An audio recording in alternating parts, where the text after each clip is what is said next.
inshallah. So inshallah, I'm positive back. Tabati fenki no amamaka. Titi to my feet dola inshallah. Katokuro kapa mamo idinilla. So let's take it together from Amina Solian today. A'udhu billahi minash shaitanir rajim. Man amila solihan min zakari aw unsa wa huwa mu'minun falanuhyiyanahum hayatan tayyibah wa lanajziyanahum ajrahum bi ahsani ma kanu ya'malun. Sadaqallahul azim. Allahu Akbar. Ìsìláàmù bèbí ní tèmi ẹni bàbá kó. Ẹni pé gbogbo nǹkan tó ṣe kọ́kọ́ wà láyé ìrìnà ó kọ́kọ́ tún kaná. Àbínú yóò dùn. Àwọn akọ́ta lórí ìdàríbà orí wa wú òtútù ti mú mi. Tekbir. Mashallah. Yes, that was the voice of the National Amira, the National Amira NASFAT Youth Wing. May Almighty Allah continue to increase you in knowledge. May Allah continue to preserve you upon goodness. Mashallah. Thank you, darling sis. So now we are going straight to the interactive session with our dear NWAS. The NWAS, the National Women Affairs Secretary for Nasrullah Fati Society. This is the first time we are meeting her, and she'll be on this seat in that capacity. So about dúpẹ́ fún Ọlọ́run Ọba ní kí ọlá tó ṣe nírọ̀rùn. Àwa gbàdúrà pé Ọlọ́run Ọba tó bá tó fún wọn lẹ́rù yìí náà á bá wọn gbé. Àbí ká sọ ọ́ dorin ni. Àgàgọ̀ níyà Ọlọ́run tó lẹ́rù wá bá ẹ gbé. Ọlọ́run tó lẹ́rù wá bá ẹ gbé. Ṣé bọ́lọ́run tó lẹ́rù ló lòṣùká? Ọlọ́run tó lẹ́rù wá bá ẹ gbé. Ọlọ́run tó lẹ́rù wá bá ẹ gbé. Mashallah, be good at life. So, dear gentle women in the house, I present to you our National Women Affairs Secretary, Alhaja Ganiyat Babalola. Takbir. Allahu Akbar. So we say Assalamu alaikum wa rahmatullahi wa barakatuh. Dear Alhaja Ganiyat. Assalamu alaikum wa rahmatullahi wa barakatuh. Wa alaikum assalam wa rahmatullahi wa barakatuh. Women of Al-Jannah. Women of Al-Jannah. Women of Al-Jannah. MashaAllah. Alhamdulillah Rabbil Alameen. I say Assalamu alaikum wa rahmatullahi wa barakatuh.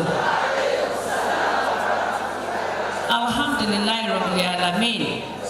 As we are saying Taslim to our delegates that are physically present here, it may also interest you to know that this program is hybrid. We have some of our delegates joining us virtually. We say Taslim to our virtual delegates too. Inshallah, Bashen program time Shembi, I want to follow wa. Alhamdulillah Rabbil Alameen.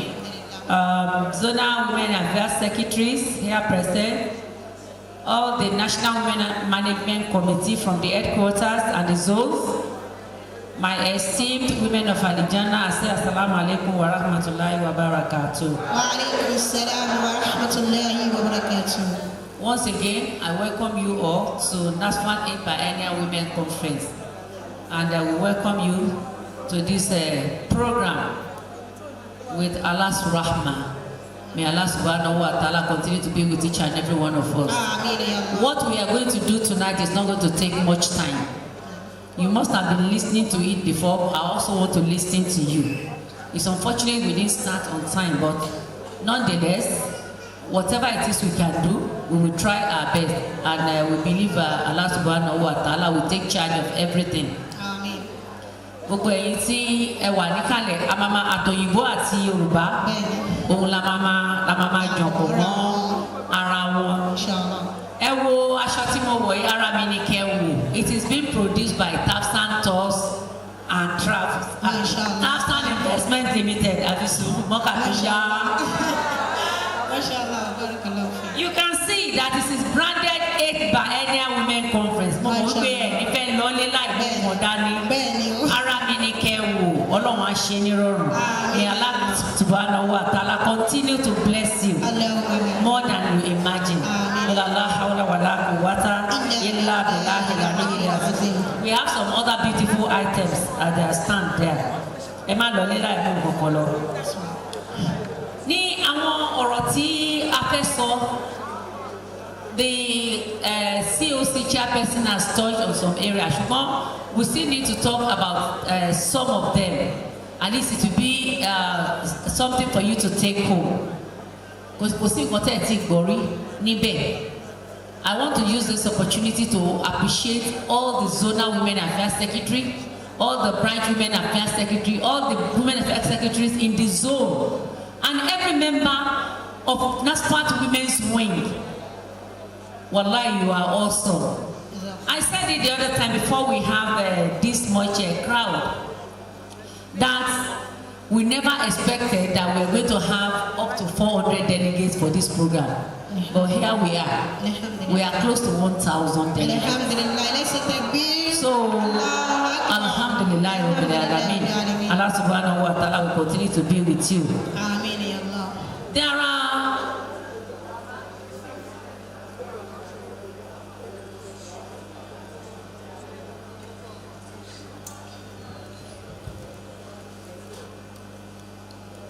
Alhamdulillahi Rabbil Alamin. Gbogbo àwọn ìyá àlùbáríkà pátápátá àwọn tí wọ́n wá láti headquarters mo ti fi Ọlọ́run mo ti fi kí wọn náà. Ọlọ́run gbogbo iṣẹ́ tí wọ́n ń ṣe pátápátá Ọlọ́run nìkan ló mọ bó ṣe tóbi tó. Wọ́n ná owó wọn, wọ́n ná ara. Èyí táwọn arí là ń sọ àìmọye behind the scene. Tí má bẹ̀rẹ̀ sí ní dárúkọ mi nílé dárúkọ wọn tán dàbí ẹni pé mo yàn wọn kan ní pọ̀sì. Ọlọ́run mọ̀ yín. Ọlọ́run á dẹ̀ bá mi ṣe dáadáa fún gbogbo yín. Lọ́la la hawla wala quwwata illa billahil aliyyil azim. There are some things that we know that by default, whenever we have any official program, aṣọ wa white and blue ni. White and blue ni. A ní àgbà wa láyè ká wọ àǹkárá tó bá jẹ́ pé ọ̀nà jíjìn láti mọ̀. Àǹkárá yẹn náà white and blue ló dẹ̀ gbọdọ̀ jẹ́ so that wọ́n máa fara pẹ́ ti NASFAT náà Kampala wa náà a lè wọ̀ so that tá a bá ń bọ̀ wọ́n á wò pé kò ṣe pé bóyá òde àríyá là ń lọ àsàlátù là ń lọ wọ́n ti mọ̀ wá mú white and blue wa Ọlọ́run bá láàánú kò dẹ̀ ní dójú tì wá. I also want to appreciate you all for your support. When we started registration for this conference, the system you were used to, we did not use it. Because this time around, we have our youth wing that are very much involved in the planning and the execution of this program. Share them we pay ISC we need to draw them closer. Our sisters, we need to draw them closer. By the time we all retire, it is our youth members that will take the forefront. If they don't know what we are doing, they don't know the way we are doing what we are doing, how is it going to be? And whatever if you don't have good succession plan, we pay okay, you also do whatever it is, no matter how best you are in whatever you do. One thing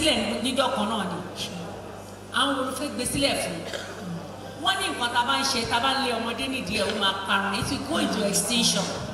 If you don't show them the way you do it, it will go into extinction, and we don't want our own to be like that. So our youth wing, they are fully involved in the planning and execution of this Biennial conference, and it is only Allah that can reward them for all their efforts. They gave us the idea of using generating PIN to register, and it worked. So Allah subhanahu wa ta'ala will continue to be patient with us too, because you are all being patient with us. This system is entirely new to you. Allah subhanahu wa ta'ala will ease all our affairs. Lest I forget, Tabashe program with Tom, because I'm going to share Karotojo Waju. A lot of things sharing this time around. We used to have total package for our conference, that we include the feeding, accommodation, and transportation. But this time around,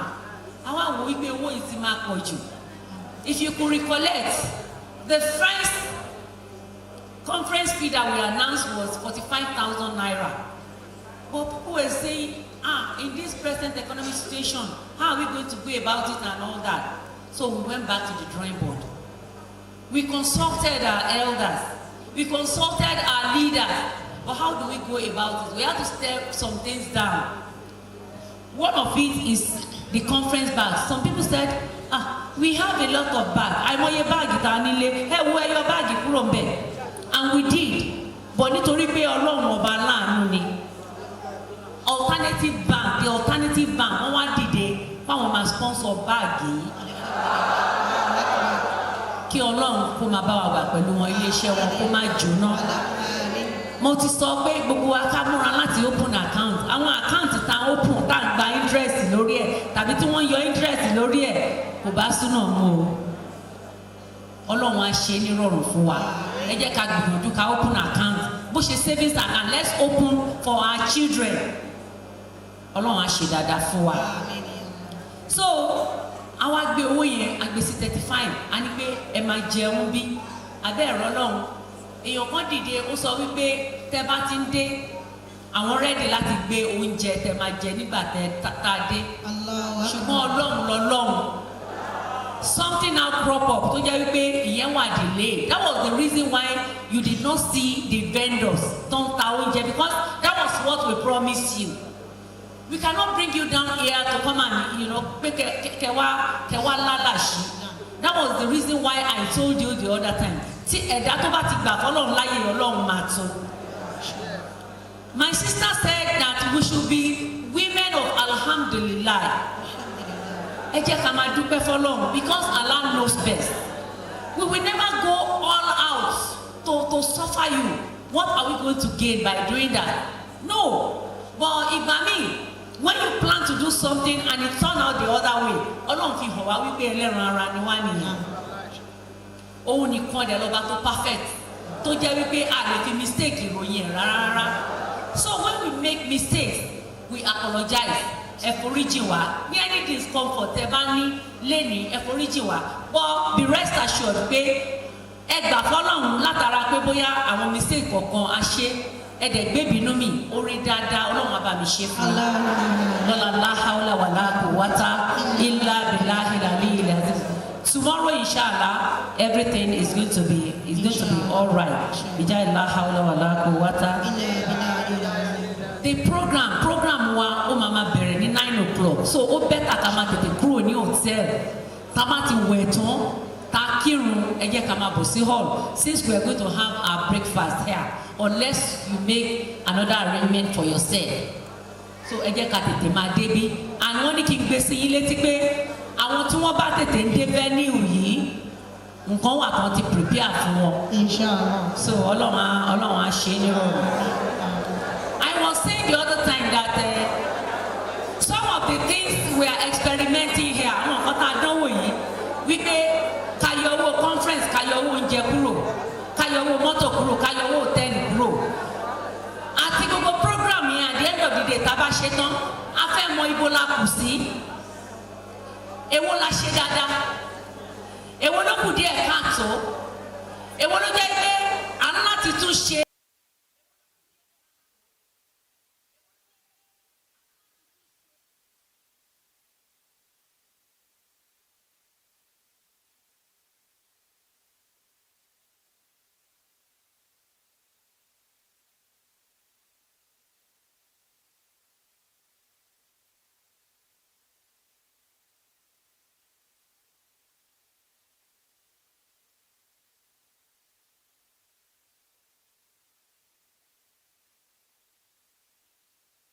Accreditation at the registration desk here.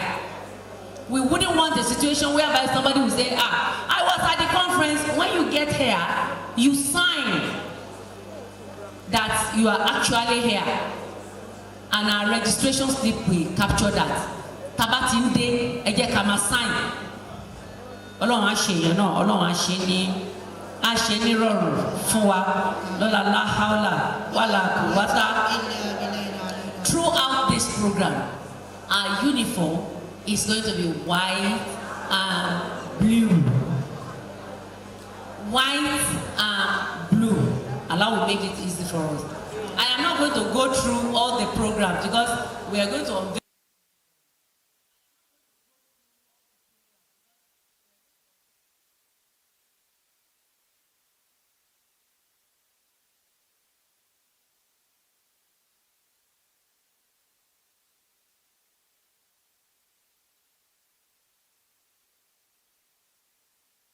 back to back. Our program was not tellera. We need a break.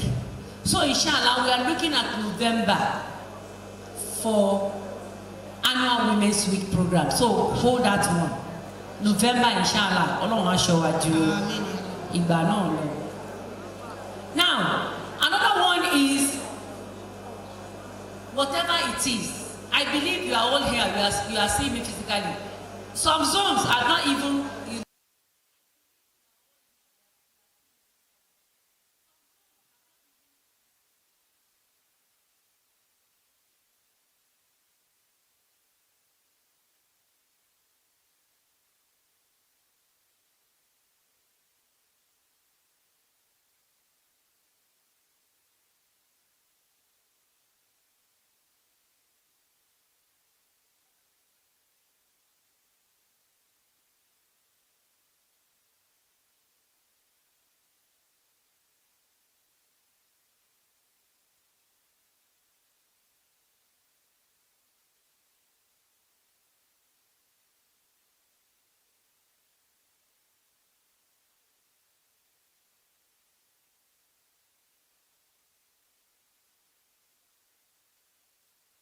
Back there, give me back there. We want to reduce that because it's affecting our environment. Nylon koto decay. It takes a lot of time. But if you have something like this in your car, you see, this is also another one. It is folded as small as this. It can enter your handbag. You can have up to 3 of it in your car, so that let's reduce the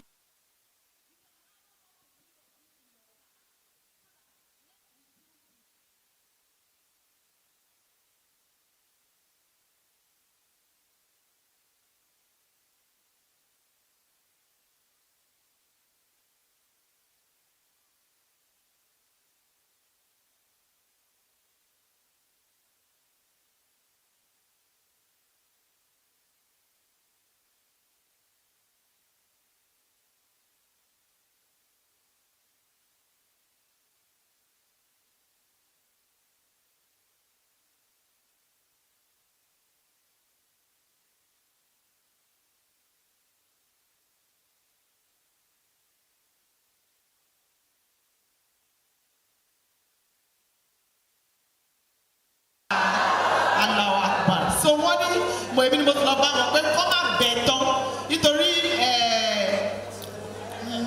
ṣàmọ̀ pé kọ́tà bá fi pamọ́ ló máa ń níyì kọ́ máa ti bẹ̀ tán.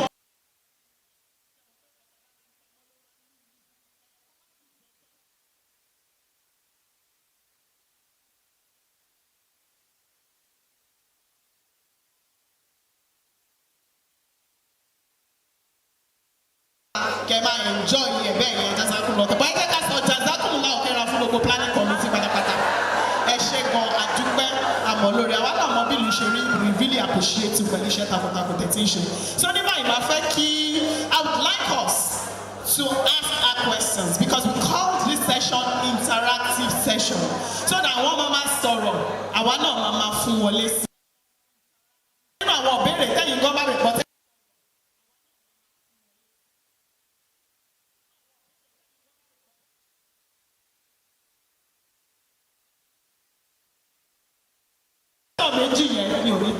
But every other questions that you have regarding Islam, regarding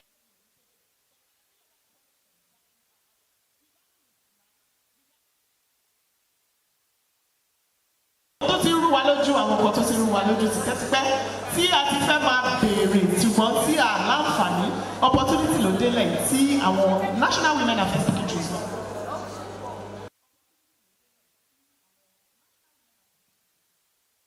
síwájú bí láti wá béèrè ìbéèrè náà tí ó jẹ́ pé ẹ mọ̀ pé ẹnu oní nǹkan la sí ń gbọ́ eléyìí ti kúrò lọ́rùn ẹ̀yìn ó ti kúrò ní wọn.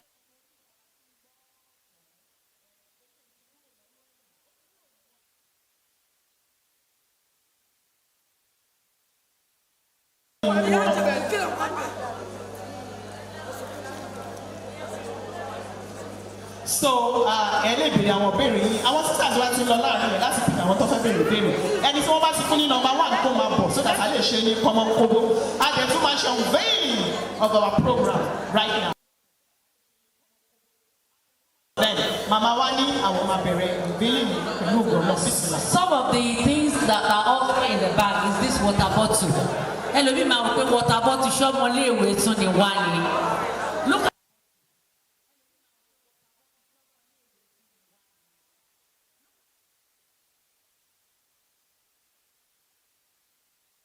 at plastic waste. Gbogbo àwọn bottle wa tá à ń lò yìí. Sábà ti fẹ́ kúrò even after the conference. If you want to leave your home, fill this bottle and put it in your bag. Fill the bottle and put it in your bag. If there is need for you to drink water, drink from your bottle. So the need to buy bottle.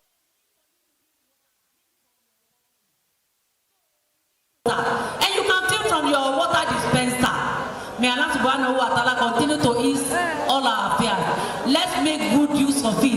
Let's imbibe the culture of reducing plastic. May Allah make it easy for us. In the bag, we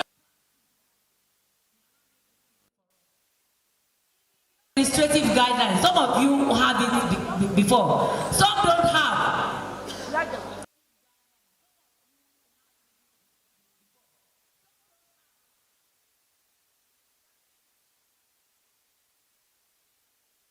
Gbogbo nǹkan tá à ń ṣe pátápátá òun ló wà ní gbogbo nǹkan tá à ń ṣe tó ní ṣe pẹ̀lú government management committee òun ló wà bẹ̀. Ṣé wọ́n ti ready láti bẹ̀rẹ̀ question? Bẹ́ẹ̀ni. Okay. Ẹ jọ̀ọ́ ẹ bá wa ṣètò wireless mic so that a lè máa pàṣẹ lọ láàrin àwọn èèyàn ṣáà Bismillah. Assalamu alaikum wa rahmatullahi wa barakatuh.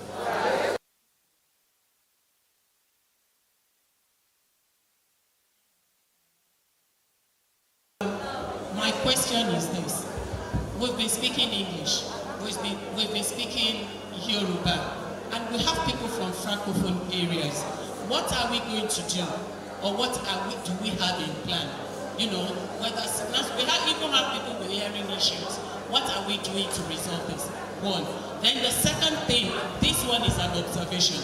I think it's a good thing that we're going plastic-less or we becoming environment friendly. I want to sound this to the powers that be, and I know our National Women Secretary will take it up as well. And what is it? Yes, we want to do this. It's one thing you want us to do it, but what is the government going to do to support this? Ask me what I'm trying to say. What I'm trying to say is this. There's nothing bad in wanting to embrace this, but our water gets finished at one point. Where can we get more water? We still have to buy plastic waters. Salam. Wa alaikum salam wa rahmatullahi wa barakatuh. Kindly note that. So we take this.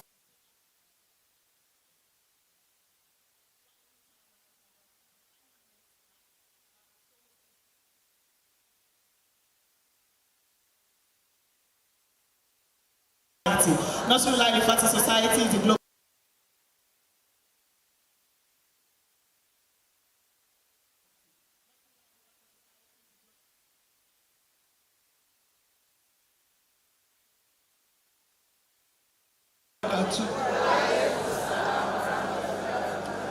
I thank the organizer of this conference.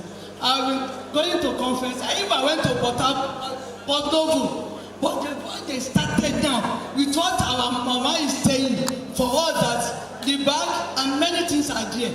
We thank Thank you very much. It's a beautiful idea. And Almighty Allah will be with you.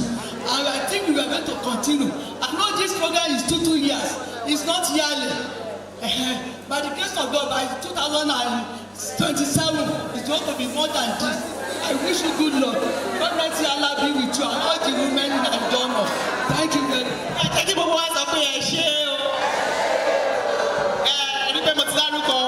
Chairman Central Organizing Committee sílẹ̀ kan Alhaja Murphy Ọwọ́dé yìí àti àwọn ọ̀pọ̀lọpọ̀ àwọn màmá tí wọ́n bá wọn ṣiṣẹ́ iṣẹ́ lọ lábẹ́lẹ̀ ká má parọ́ ìjà lóríṣiríṣi Ọlọ́run á bá wa san yín lẹ́san.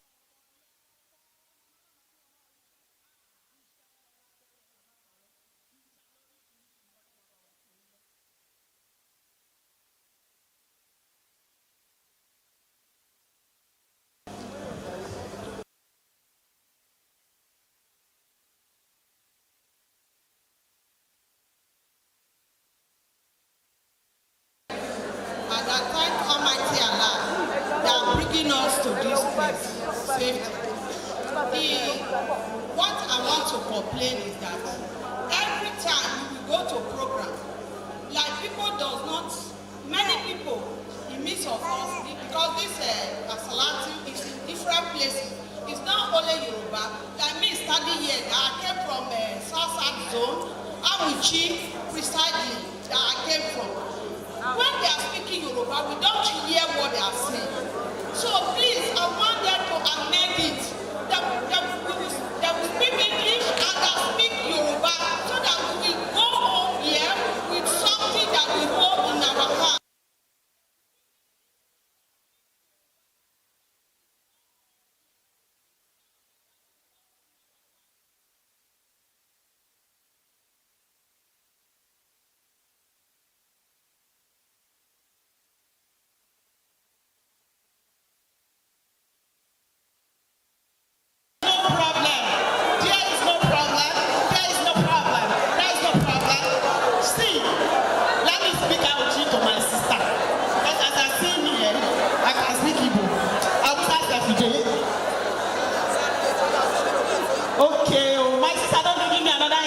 She said, make I even add preaching small. After I make I add preaching. Now I said, make you go preaching.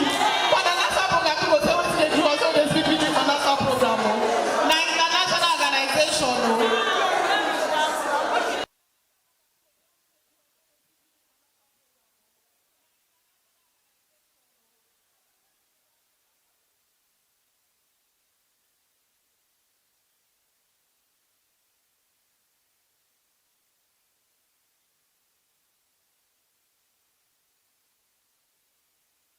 Okay, no one is better than the other.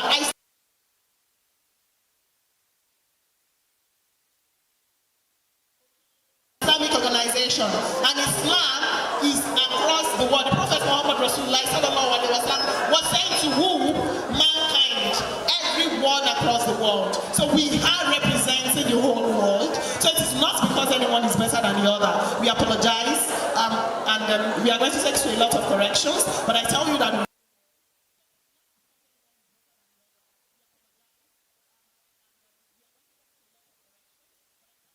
Very much. All the observations are well noted.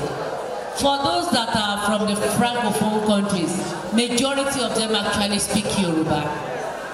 So, majority of them speak Yoruba. And that is the reason why, even when we are speaking English, to you. Inshallah, we will translate whatever we say to every other language that we all understand. NASFAT is an international organization, and we partner with a lot of organizations, be it locally or internationally. Definitely. This issue of zero plastic and all that, as you advised, we will definitely take it to the next level. And I'm sure the government is also doing a lot, especially in Lagos State, where we are based. They are doing a lot.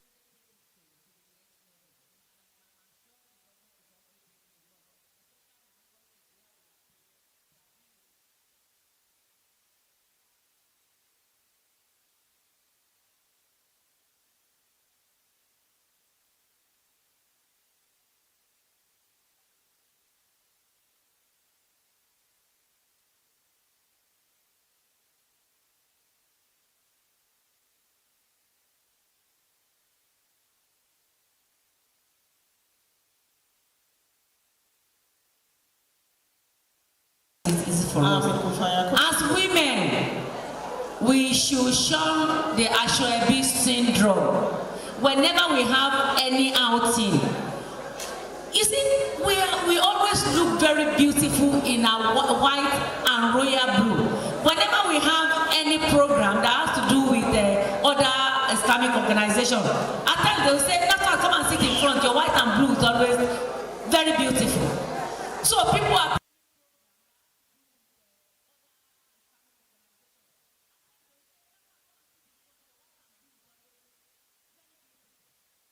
to wear white and blue, and as far as white is concerned, it's a leveler. If you buy 1 yard of white material that is 5,000 naira, and another one that is 800 naira, white and white, that of 800 naira can even be sparkling white more than that of 5,000 naira. So please, let's, it is our tradition. Let us continue with it so that it will not put unnecessary burden on our women. Whenever you have any occasion, NASFAT, come in your white and blue. It goes a long way. Then we have observed the issue of power tussle or non-cooperation between current and past women affairs secretary. What are we doing that for? Whoever is succeeding you is your success. Okay? So please make sure you do the needful regarding that. Allah subhanahu wa ta'ala will take charge of that. Whenever we ask you to register on the portal, it is very, very important. If it's not important, we will not ask you to do it. Tabana send the link, you can register. In fact, the database for NASFAT women affairs secretaries, we expect you to be close to 1,000 naira. But when we closed the portal, we had 400 naira, 400 people. By the time we print it out, people will not be saying, "Why is it that I was not captured? You told me to use and dump." So whenever we circulate links, and this goes to zonal and branches women affairs secretary, please, let's do the needful by sharing it, by sharing the link, and encourage our people to actually fill the online form. The women groups at Asalatu, the way we sit at Asalatu, maybe you sit on the right side, you have some people that you sit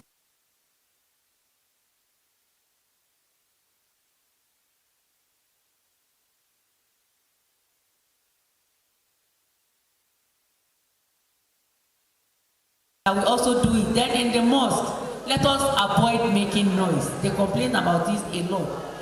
They came hijab. They know how important it is. They know how beautiful it is for you to have your people that care for you. That we also do it. Then in the mosque, let us avoid making noise. They complain about this a lot. They came hijab. Any zone, any branch is free to brand Cape hijab. But for our true hijab, it is only Tafsan Investment Limited that has the autonomy to produce it.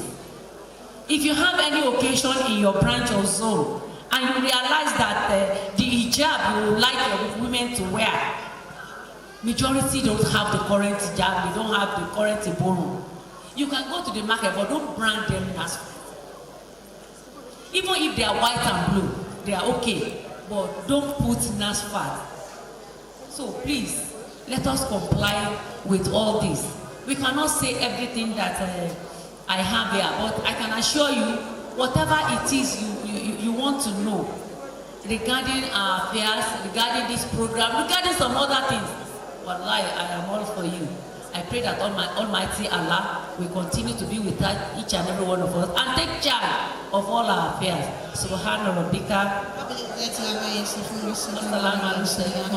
Other documents, they are the documents that NASFAT produced when we partnered with UNICEF, when we partnered with United Nations and all that. May Allah subhanahu wa ta'ala ease all our affairs. Assalamu alaikum wa rahmatullahi wa barakatuh. There is an observation here. a woman from Cotonou Company.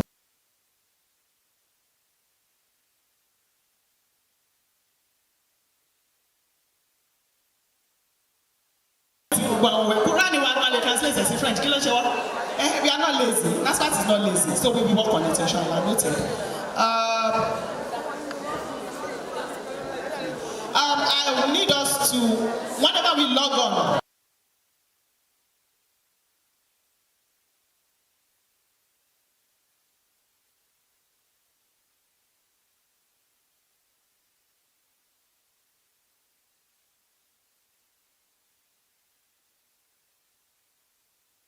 then you can subscribe. We need you to subscribe as well. King Media Facebook page. Whenever you go to Facebook, please subscribe to King Media. This program as well is live there. We need you to subscribe to King Media platform, inshallah. And for this program as well, we have the NASFAT Women's Wing Facebook page and Instagram. All our pictures, all the follow-ups from this event is going to be dropped on on those tags. We need you to visit the page, like, comment, share, and let the world know that we have started our 8th Biennial Women Conference. And so far, we have been able to learn the Quran. Abi,